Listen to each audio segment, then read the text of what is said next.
You're right, guys, Shane from WowBBQ here, and today I'm going to show you about grilling on a budget.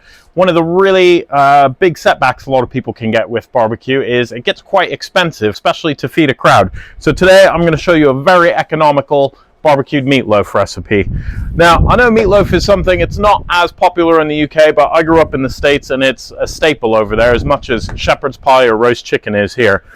And it's made with some really humble ingredients. So I've got some pork mince here, 500 grams of pork mince, and we're going to go ahead and put in 500 grams of beef mince with that as well. Ideally, you want sort of between 10 to 15% fat ratio on that mince, which I've got 15 today.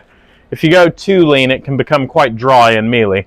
And we're going to go ahead and crack in 3 eggs and then some breadcrumbs. And basically, the breadcrumbs are going to help hold on to all that juice while the whole loaf cooks. And you don't need masses of breadcrumbs. I'm only using about 5 tablespoons today.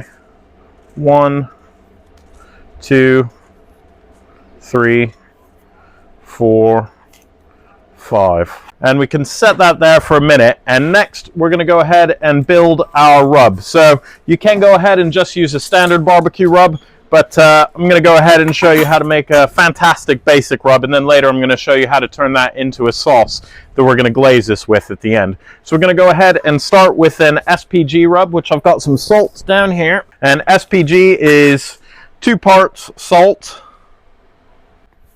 1 part black pepper,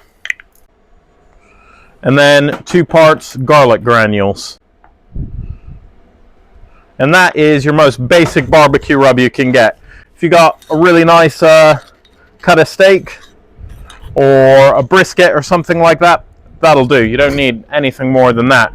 But saying that, a lot of barbecue rubs you do want to play on some more flavors. But if you start with that, that's a good foundation. And I'm going to go ahead and add a little bit of thyme, about half a tablespoon. And another tablespoon of smoked paprika. Maybe let's make it 2, actually. I like that smoky flavor. And then 2 tablespoons of granulated onions. And we'll call that good. And that, I would say, is a good next step up barbecue rub. I'm going to go ahead and add 3 tablespoons of that into our loaf. And we're essentially just making a giant type of beef sausage in a way. So now we've got our rub, our breadcrumbs, our eggs, our pork mince, and our beef mince. I'm going to go ahead and add a little bit of Worcester sauce, and then I'm going to give it a good mix up with my hand. And this is probably about 2 to 3 tablespoons in there. I love that stuff. And then let's go ahead, give it a good mix up. And, you know, traditionally at our house, we always had it sort of barbecue-y southwestern flavor profile in the meatloaf, but it's really versatile. You can go with Mexican vibe, add some jalapenos, some cheddar, or you could go more of a Mediterranean style and add in some peppers, some feta. It's really versatile concept. You can't be afraid to get in there and mix it, because if you don't mix it thoroughly, you're going to end up with some bits of pork, some bits of beef, and it'll give you all sorts of different textures and densities throughout. And someone might have a nice, juicy, succulent bit, and then the next slice might be all dry and horrible. So make sure you get those breadcrumbs and that egg evenly dispersed. And traditionally, like back home, we would have this with, you know, either mash or roasties. You can kind of think you could sub it in for pretty much anything that you would have on a roast dinner. If you think about a joint of beef, having a big slice of meatloaf next to it with some gravy, it works really well. The next step we want to do is go ahead and add in some minced onions and garlic. That was one step you could have bunged it in at the beginning, but I like to let those breadcrumbs soak up some of the juices from the meat a bit. Just going to wash my hands really quick. So I'm going to go ahead and add in half of an onion, and I like to chop mine as fine as possible. That's really up to you. If you like big chunky bits of veg in it, by all means, go ahead. My mom used to do it that way, and I was not a fan. So I like it as fine a dice as possible. By all means, you could go ahead, you could pop it in a blender as well and do like an onion puree through it. I do like a little bit of texture that you get from the fine diced onion. And then I also like mine quite garlicky, so I'm going to go 3 chunky cloves in this one. And once again, you want to get it as fine as possible. Nobody wants a big old chunk of garlic that they bite down on. Give it a rough chop, do our chefy trick to make it a paste. Some salt on top, and give it a scrape. And that salt just helps break down all the fibers in the garlic, so you can really squish it flat and get pretty consistent paste throughout. If you have any big chunks left, still just run your knife through it again and then give it another scrape. Okay. And into the bowl. We'll go ahead and give that another mix up. The thing that's handy about putting the onions and garlic in second is it's a lot easier to see how evenly dispersed your ingredients are versus just the breadcrumbs and eggs that we put in earlier. Once the onions and garlic look consistently dispersed throughout the meat, you know you've got a good mix going on. Okay. Now I'm going to go ahead and clean down the decks really quick, and we're going to get ready to roll this into shape. So you want to start with a little roll of parchment,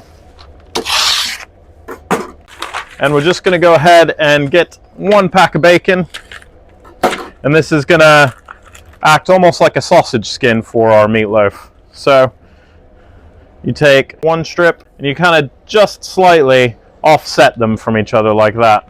You kind of want to not overlap them so much, but a little bit of an overlap, so when it gets to the end it kind of fills in each other's gaps. We're going to go ahead and roll this right across the way on this parchment, and what the parchment does is acts as almost like a sushi mat. If you've ever made sushi, it makes it a lot easier to roll the whole thing over on itself.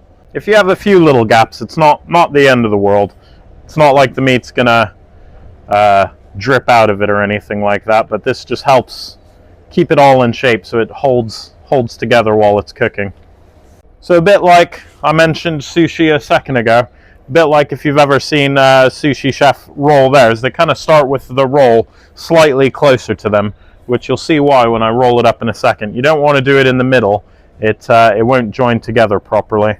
And don't be afraid to make it nice and fat. It's just going to make it easier to have more portions. Okay, now we're going to go ahead and roll it. So grab the corners of your parchment paper and lift the edge up so the bacon just this side of the loaf sort of sticks to it. Then we're slowly going to roll it on top of itself like so. Go ahead and peel that parchment back to show the bacon clinging to the loaf, and keep it going all the way to the end. And it makes it a bit easier to shape it into a consistent shape while it's in the parchment as well. Next, we're going to use a Weber grill pan. We're just going to pop this directly on the grill pan and pull that parchment back. If you've got any bits of streaky that are sticking, just put them back in place by hand. And then we're just going to trim the parchment around the meatloaf.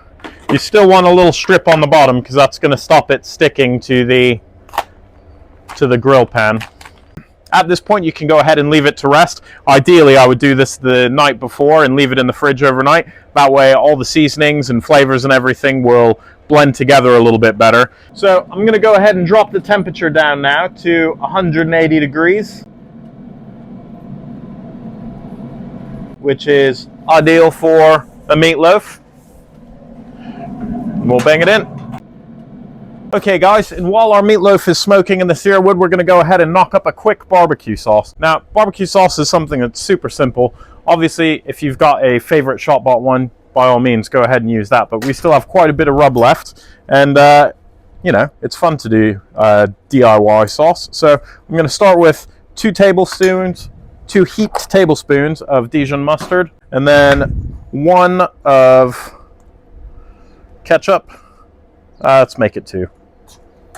They aren't quite as heaped as the mustard. Then I've got about 3 tablespoons of brown sugar here. And then we're going to give it a big hit of vinegar. Today I'm using cider vinegar. I generally like to stick with cider or white wine. You can put quite a bit in without it overpowering the dish too much. And that was 6 teaspoons. And then a good slosh of Worcestershire sauce. Give that a stir. And I know this looks quite thin, but as we pop it in the smoker, it's going to reduce down. So don't be disheartened if it looks really liquidy at first. Then we've got the rest of our rub that I'm going to pop in. And then we're going to go for 1 slosh of lager. You don't want anything too punchy. Generally, if you use stouts or IPAs, when you cook them out, they can become quite bitter tasting, whereas lagers are a mild enough flavor that it doesn't take on too much. All right, and we'll just bang that in the smoker for about half hour, and then we'll start basting our meatloaf. So our Searwood is rocking steady at 180 degrees. We've got our temperature probe into the meat, and we can see it is at 77 degrees, which is ideal. And you can see our barbecue sauce has come together now, reduced right down. If you remember before, it was really watery and loose, and now it's nice, nice barbecue sauce texture. So we're going to go ahead and baste a little bit on our meatloaf, just till it sets. And this is that meatloaf. A nice little trick in wrapping the bacon is it keeps it juicy, so it is quite hard to overcook. It stays really nice and juicy with those breadcrumbs in there as well. If you are using a leaner meat, you might want to think about adding some cheese or some extra fat in there to help keep it nice and moist, but that is ready to come off. And you know, if you look at that, that's probably about, what, 8 to 10 portions there? And I reckon it was maybe 12 quid's worth of ingredients. Let's go ahead and get a little cross-section of in here. So I would call that a portion. You can obviously go even heavier or slice it thinner and serve a few slices. One of my favorite ways to serve this actually is to slice them up, load them with some cheese, and do them in burgers. And if you do it that way, you can get like 20 portions out of one of them if you're serving it as burgers. We've got that homemade barbecue sauce that we made, and we'll just dab a little extra of that on top as well. Garnish it with a little bit of spring onion. I always like to serve mine with a bit of pickles as well, but I know they're a bit of Marmite for some people. So I recommend making sure you guys get in, pop a little bit more of that barbecue sauce, gherkin on top, some spring onions for a little bit of freshness, and give it a try. That is banging. Honestly, fantastic, loaded into buns like a burger, or you could serve it alongside more roast dinner sides like roast or mash, or even like just conventional barbecue sides like coleslaw and potato salad. It's a really good all-rounder. And that is your budget-friendly barbecue dish. The smoked meatloaf cooked on the Weber Searwood. Took about an hour, came well under 12 quid, and you got loads of portions there. Great for feeding a crowd.